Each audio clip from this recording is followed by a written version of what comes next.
little bit different take on everything today. This podcast is slowly evolving, I think, and growing as I am. And I'm 40 now. I have two young kids. One of them's 4 months or so. One of them's 2 years and 3 or 4 months, something like that. And I don't even know what it is, but I think it's a normal thing that I'm going through that most people go through. And I remember at one point when I was younger, I would say to myself, if I could live in a whole life and do it over again, I would do the exact same thing and I would trade the exact same way. And I just loved what I was doing. And there's nothing wrong with that. But as things happen, things move on, you change and you evolve and you want to become the best version of yourself, which sometimes you can't see where that's going. And for me, I think what's kind of bubbled up inside of me is a desire to not be in front of the screen short-term trading near as much as I used to be. And I've talked about this before. At one point in my career, it's all I wanted to do. And I still will do it sometimes when it makes sense or it's very busy or there's good opportunities, but it's just becoming less and less of a draw for me. And it's not because there's anything wrong with that style. It's just because I'm finding myself thinking a lot bigger for me than I used to. I'm so grateful that I got into this and that I've had the opportunity to do very well and make enough money where I can kind of have the option to stay home with my kids more and focus on bigger picture stuff. And I've always been a curious person who likes to try new technology, try new things, and kind of get lost in where the world's going. I've always loved doing that. And I integrated that in my own way into my trading. I would find themes or things that were popping up or coming on the radar that were new, and I would get in there and use my short-term trading skills, and I would trade around that. And now kind of where I'm leaning towards is still using those trading skills, but having a bigger picture view on it and getting in there at times of panic and maybe picking up a longer-term position, trading around it a little bit, and then looking for something larger, and even doing some private investments that are part of these themes if I can find or figure out how to do that, and watching and studying and reading more and doing less trading. That's what's happening with me. Sometimes I don't trade much at all during the week, and that was unheard of before. And I think, special circumstances aside, it's going to continue in that direction and go even to a different direction that I can't foresee at the moment. And what I want to talk about today, though, is some of how that happens so a few layers. First of all, it's all you. And what I mean when I say it's all you is all your trading is really you distilled into something that works uniquely that is not going to be the same for anybody else.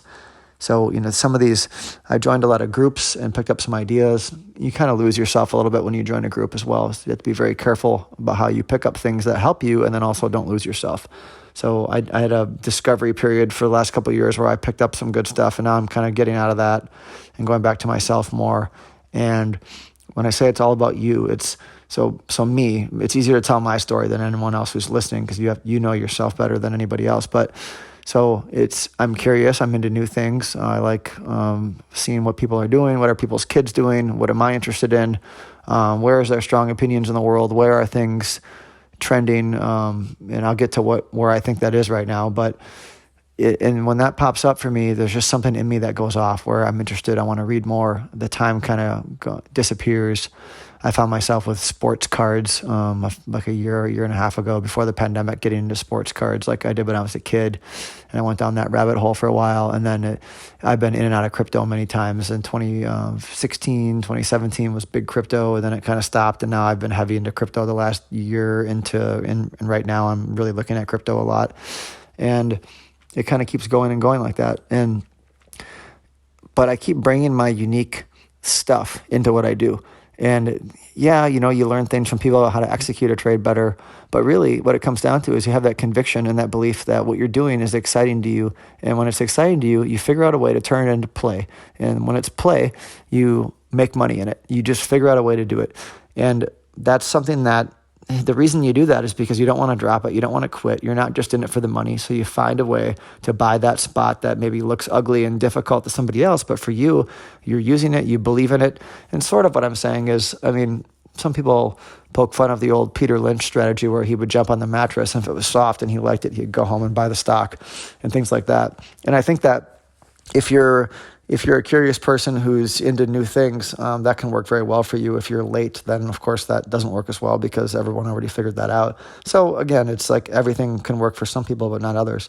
But it's bringing your unique self into what you do. And there's so many good traders who have a good following, but there's all these disciples of those traders then, and those disciples lose themselves, and they have to learn to pull what they need and then make their own way. That's the only way you're going to really get good at it and really do well, is to play out your thing in the market. And you can get help from others, but you can't be somebody else. And I honestly I continue to learn that. I think that lesson is almost fully learned over here, probably about fully learned, but even 10 years in, it wasn't fully learned. I would sink back into I'd try this strategy because someone else is doing well with it. And it always would go back to deeply connecting with me in the market. So that's my first message that I wanted to deliver. And the second one, probably more zooming out, but more important just for life in general, is, I know we've heard this before in many books, self-help books and other things, but the way this whole operation works in my head, and you can call it the universe or whatever you want to say, whatever we're doing here, the way this all seems to work is it conspires to work in your favor when you focus on things that are positive that you want in your life, and you stop thinking and talking about things that you don't want. It sounds so simple, very difficult to do on a daily basis. You're tired, you have a headache, your kids are up at night, someone did something to you. Another difficult one is someone did something to you, or the market did something to you that seems inexcusable or unfair or just flat out unjust. And it's the ability for you to take accountability for that, even though you feel like you didn't deserve it, but on some level you did, because it was part of your experience. So everything that comes into your experience is a lesson that you have earned or you deserve in some way or fashion. And it's very hard to swallow that. But if you can swallow that and just kind of take that punch and move through it gracefully, there's something on the other side of that that's very precious, I think. And it leads to this momentum that you build about staying positive and staying very grounded into what you're doing. And you start to feel yourself more and just move to that uniqueness, the first part of the podcast, that natural you, and you start moving that direction. And what happens is people start showing up in your life around you who help you with that. You get the right mentor at the right time. You get the right stock idea at the right time. You get, you're introduced to a situation that leads you to an idea, or whatever it is. It could, people on here are doing anything from retirement investing to I don't know, businesses to, I'm assuming a lot of people are short-term trading, which is what I did a lot of in the beginning, especially. But it doesn't really matter what it is, because these principles these are the big important things that no one's talking about necessarily in the groups. And this is the stuff that actually matters, because you can figure out the other stuff. But if you don't get this right, if you can't stay strong mentally and staying strong mentally, I carried a journal around the last few months, and I had to write down every time I complained, even in my head, about something all day long. And it's painful, it's hard, it's annoying to carry the journal around and do it, but I did that. And then, everyone's heard of a gratitude journal, and I started to figure out I always start and quit. And I started having an app on my phone, and it reminded me every day at 9:00 at night to write down 3 things I'm grateful for and how it made me feel in the little phone app. And that was, for whatever reason, that was easy, and it stuck. So, it could be like, every time I turn on my coffee, I meditate for 2 minutes, or my coffee machine, or whatever you do. Okay, great. Maybe that works. Maybe it doesn't. But it's just finding little things that stick for these new behaviors. So that stuck for me. I don't do the complaining journal anymore because I got really good at complaining a lot less about anything. I still do it, but I got better. It was something that I had a problem with. And for me, it's injustice. I would get just so pissed off about something that wasn't fair, because I want to take accountability in my life for anything. The problem is I didn't want to take accountability for stuff that I feel like I didn't deserve. But then I realized that you deserve everything that you get on some level, and how you react to it is what happens. And everyone's heard this spiel at some point, but there's a place where it clicks and you actually start doing it, and then it feels like everything's conspiring in your favor. And I feel like that's a place that I'm moving into now. And life is just so much easier. Trading is so much easier that way. You just naturally stay away when you feel when it's not right, and you stay away. And then when you're in there, you're in there at the right times. It's not perfect. It is sort of a magic in a way, but it's not hokey pokey or some kind of a I don't know, fairy tale thing. It's more of a